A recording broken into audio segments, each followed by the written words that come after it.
Russell Westbrook retired, and I don't know how to feel about it. I've been a fan of Russell Westbrook and the Oklahoma City Thunder. Rather, I was a fan of the Oklahoma City Thunder because of Russell Westbrook way back, I want to say in 2011, 2012. That's when my fandom first started. And oh my gosh, it's been a roller coaster of emotions with that guy ever since, man. I'm telling you, I went from a true, you talk about a relationship with a player that's been love and hate. I don't think there's going to be somewhere who I can get closer with that to that than Russell Westbrook. Russell Westbrook was an enigma. He was frustrating, aggravating. I remember in 2015 when they were in the playoffs and he would just take that stupid mid-range jumper over and over again and it would brick. And I'd be like, Russ, just pass the ball, get to the paint, do something else. Like, I don't want you to do this. Then I remember, of course, being absolutely floored with his athleticism, his trademark tomahawk dunk, and everything in between, man. This is the start of the end. This is the beginning of an end for an era. Chris Paul retired, but he was a bit before our time. When I'm talking about our time, I'm talking about the guys who grew up with Kawhi, James Harden, Steph Curry, Russell Westbrook, KD, LeBron James as their main guys. The main superstars of 2010 is our childhood. This is the first guy to really kind of be on the other side. I was a Thunder fan because of Russell Westbrook, and I really hated Kevin Durant because of what he did, and I really just drew me even closer to Russ and his entire journey, what he had to do. It was him alone he had to fight, and fought he did. Fought he did. He won that triple double MVP, which at the time and even now I still don't think it's legitimate, but I don't think that's here nor there right now. But Russ would 100% always give it 110%. No matter what he would do on the court, whether it was right or wrong, he would stick to his ways. He was a stubborn guy. I'm talking like he's dead or something. He was a strict guy. He was a very stubborn guy on the court, for better or for worse. The highs were high and the lows were low. Let's go through his resume. In 18 seasons, he had a singular MVP in that 2016-17 season. Nine-time All-Star, nine-time All-NBA, two-time scoring champion, three-time assist champion, 4 seasons in a row. I don't think in a row, but 4 seasons averaging a triple-double. First all-time in triple-doubles, fifth all-time in assists, 14th all-time in points, most ever rebounds by a guard, 2 gold medals. He never did get that touted ring. He never did get that clamored for ring. When you talk about Russell Westbrook and James Harden, I don't think they're going to get the ring. It was only just Kevin Durant. Russell Westbrook was my favorite player growing up. Being a Midwestern kid, he just had to be the guy. Explosive guard, 6'3", felt like he could do everything. So unapologetically himself. Now I do what I want. Hey, now I do what I... Now I do what I want. Now I do what I want. Now I do what I want. Boy, I start on the bottom, made my way to the top. What? Boy, I'm gonna keep winning. I am. You know I cannot stop. I can't. Remember Yo, that commercial, that Jordan commercial when it came out, it was legendary, man. Remember that other one? Yeah. It was the one in the car actually. That's where it started. I think he had another Beyonce. He had another Beyonce thing in the car. I don't remember what it was. you won't break my soul. We thought he was going to be a Thunder faithful. We thought he was going to stay with the Thunder for life. Then he was like, okay, let's go to Houston. Houston was my other favorite team growing up as well because of James Harden and Patrick Beverly and Josh Smith, aka Jay Smooth. That was my team. So when Russell Westbrook and James Harden decided to team up, basically more or less in Houston, I was super excited. I'm like, this team almost took down the Golden State Warriors. If they were 27 missed threes, like I think they needed 5 out of the 27 that they missed in a row, and Chris Paul was out. I'm like, okay, this team's about to be scary hours before the scary hours even started. So Russ and Harden joined, and I'm super excited. I'm like, yeah, this is gonna be my team. Like, listen. 2 of my favorite players are now on the same team. It's going to be a phenomenal thing. They get bounced in the first round because of the Westbrook cycle. The Westbrook cycle, if you're not familiar, I'm going to put it on the screen. I forget exactly how it goes, but sometime around the new year rolls around, I think it's like from January to March, you start thinking that Russell Westbrook is the best player on the planet and arguably the greatest player of all time. Then when April and May rolls around, he is nowhere to be found. That was a pattern that we as Russell Westbrook fans had to endure for a very long time, right? And the same cycle happened in Houston, and yeah, I mean, he got traded then to the Washington Wizards. I kind of stayed away from all of that. I'm like, what's he gonna do in Washington? He got traded for an aging John Wall, injured John Wall. And he still averaged a triple double. At this point, I was like, triple doubles are a gimmick, man. Triple doubles are a gimmick to me. But they became his trademark. They did become his trademark. And he carved out a career doing that. And, there's all of the things like, oh, yeah, he's passing the big O and all of this. I made a video. I've made so many videos on Russell Westbrook. I made one calling him the league's worst superstar. I made another one saying how does he get so many rebounds. I think I made another one talking about you betrayed us, Russ, when he left.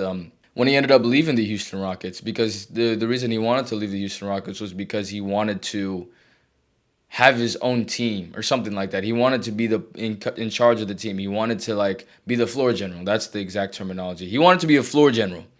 And I was very angry because I'm like, you have James Harden, one of your best friends. You guys are both from Southern California.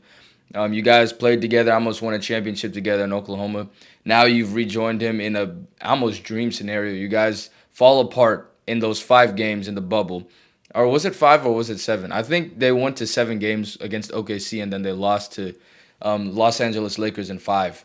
That's what happened, yeah. After you guys went to a 7 game series against your old team, you guys beat them.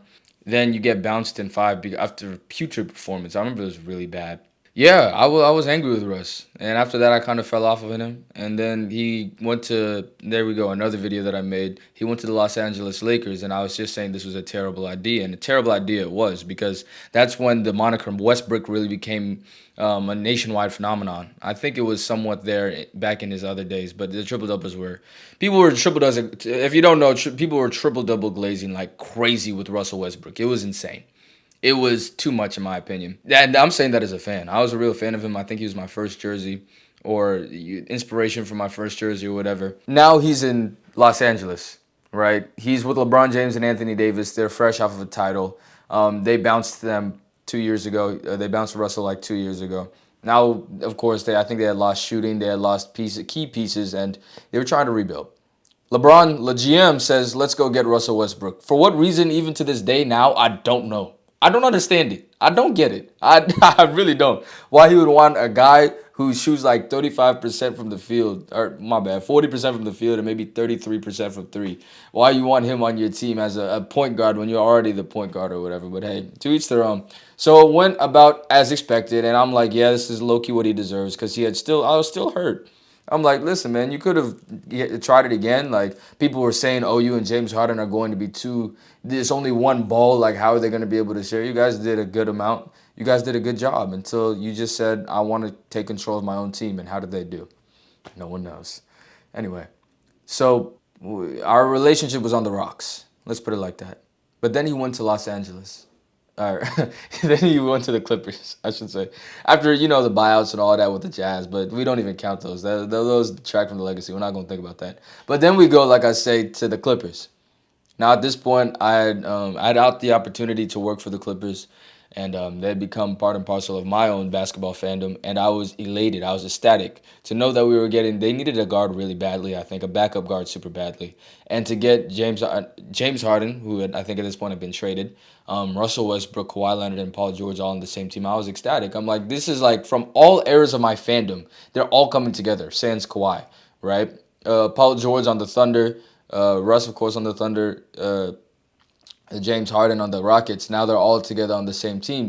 My new favorite team, the Clippers, and Russell Westbrook did his part. He did his role there. I fell in love with him again as a player. He began to understand what his role was, and once he started doing that, I mean, shoot, that's all we wanted from him.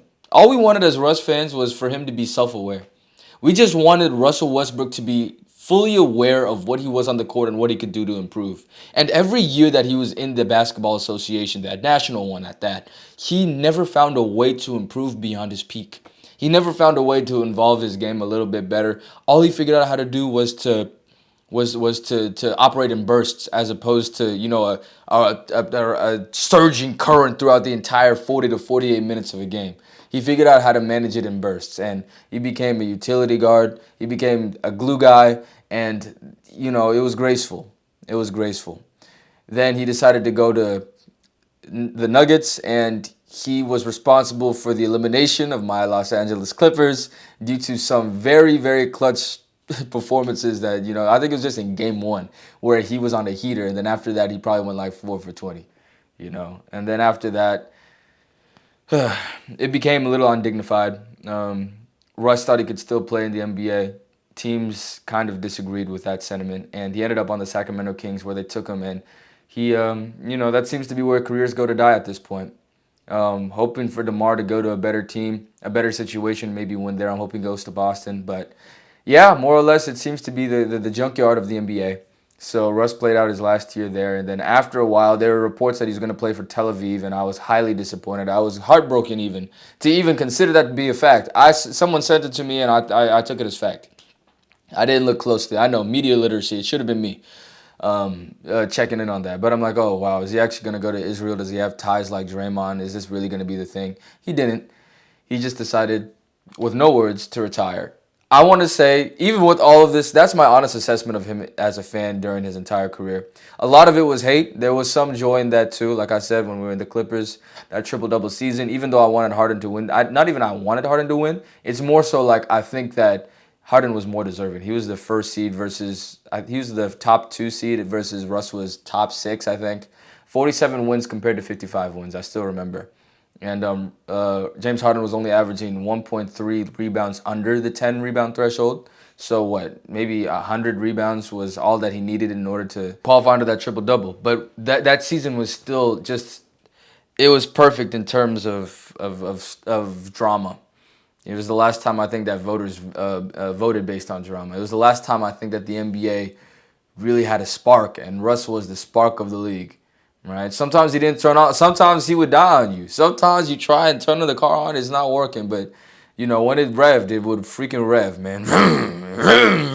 That's how Russell Westbrook was. And yeah, for him to retire, like I said, it's the beginning of the end for us as 2010s fans. We're about to graduate to the 2000s class of old head, as I should say. Yeah, I mean, I'm glad that Russ was able to come to terms with finally his level of play. There was more in the tank for him, of course, but for him to understand, hey, it's my time.